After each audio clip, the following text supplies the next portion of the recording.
மணி இப்போ 5:35 ஆயிடுச்சு. கடவுள் எனக்கு மிகப்பெரிய ஒரு ஆசீர்வாதத்தை கொடுத்துருக்காரு. என்ன ஆசீர்வாதம்னா, நான் பிறந்ததுலேருந்தே ஒரு நல்ல அப்பா அம்மா, நான் வளர்வதற்கான நல்ல சூழ்நிலை, படிக்கிறதுக்கு ஒரு நல்ல பள்ளிக்கூடம், அற்புதமான பள்ளிக்கூடம். அது மாதிரி என்னுடைய வேலைக்கு போகிற இடத்துல அற்புதமான மனிதர்கள், நல்ல நண்பர்கள், நல்ல குருமார்கள்.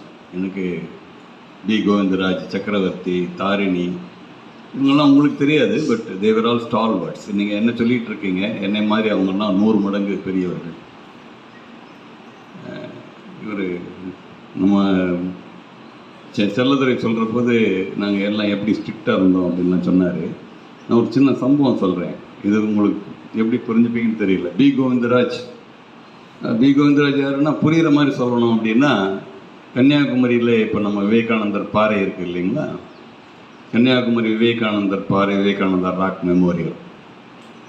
அந்த விவேகானந்தர் ராக் மெமோரியலுக்கு ஒரு இந்த கமிட்டி இருந்தது, ஒரு செயற்குழுவில் ஒரு முக்கியமான நபர் அவர். அந்த பாறை வருவதற்கு முக்கியமான காரணங்கள்ல அவ்வளோ ஒருத்தர் ஏகநாத் ரானடேனுடைய மிக நெருங்கிய மனிதர்.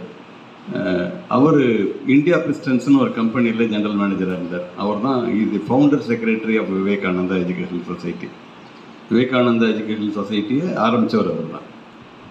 அவங்க அதுக்கு என்ன சொன்னாங்க அப்படின்னா, நம்ம சுவாமி விவேகானந்தருக்கு ஒரு கான்க்ரீட் மானுமெண்ட் உருவாக்கணும் இங்கே கன்னியாகுமரியில். It's a concrete monument for Swami Vivekananda.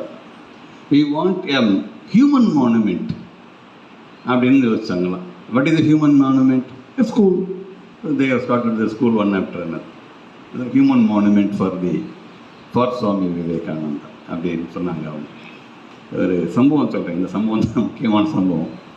மழை, சென்னையில் மழையெல்லாம் எப்படி வரும்னு தெரியும் உங்களுக்கு. நாங்கள்லாம் ஸ்கூலில் டீச்சராக இருக்க போது போய் ஒரு 5-6 வருஷத்தில் அங்கெல்லாம் வந்து டீச்சர்ஸ்க்கு மீட்டிங் நடக்கும். அந்த விவேகானந்தா சொசைட்டியில் மொத்த டீச்சர்ஸ்க்கும் ஒரே இடத்துல மீட்டிங் நடக்கும்.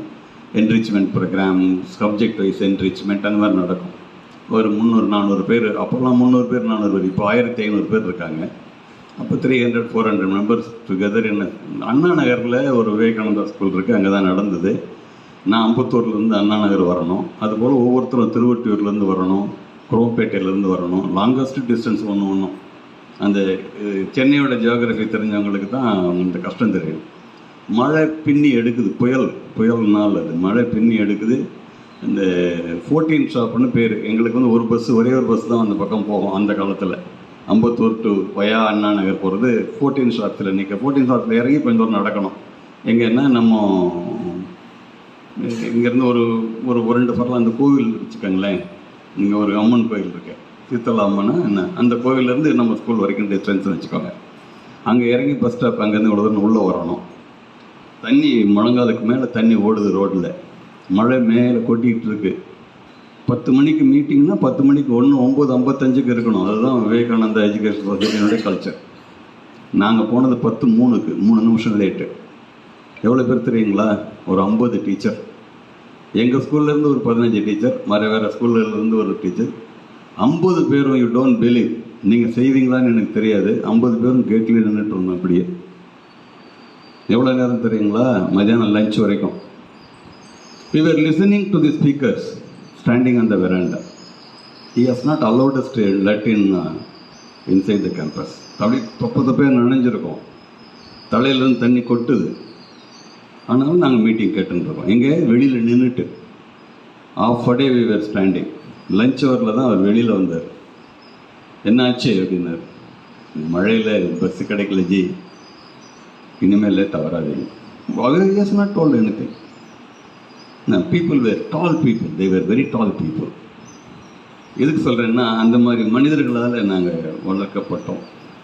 அது கடவுள் கொடுத்த கொடைன்னு தான் சொல்லணும். அப்படிப்பட்ட மனிதர்கள் எங்களுக்கு முன்னாடி இருந்தாங்க. உதாரண புருஷர்களாக எப்படி நடக்கணும், எப்படி பேசணும், என்ன செய்யணும் சொல்லிக் கொடுத்தாங்க அவங்கெல்லாம். They were all great people. அதுக்காக நான் கடவுளுக்கு நன்றி சொல்கிறேன். அம்மா ஒரு விஷயம் சொல்லும்போது எனக்கு ரொம்ப வருத்தமாக இருந்தது. இவர் இப்போ வந்து கோவிலுக்கெல்லாம் போகிறாரு ஒய்ஃபை கூட்டிகிட்டு. அப்போ என்ன பண்ணியிருப்பாருன்னு. கண்டிப்பாக போகவே இல்லைங்க. ராத்திரி 10 மணி ஆகும், 9 மணி ஆகும். அதுதான் சொன்னீங்க நீங்கள். உண்மை அதுதான். அதே தான் அதுதான்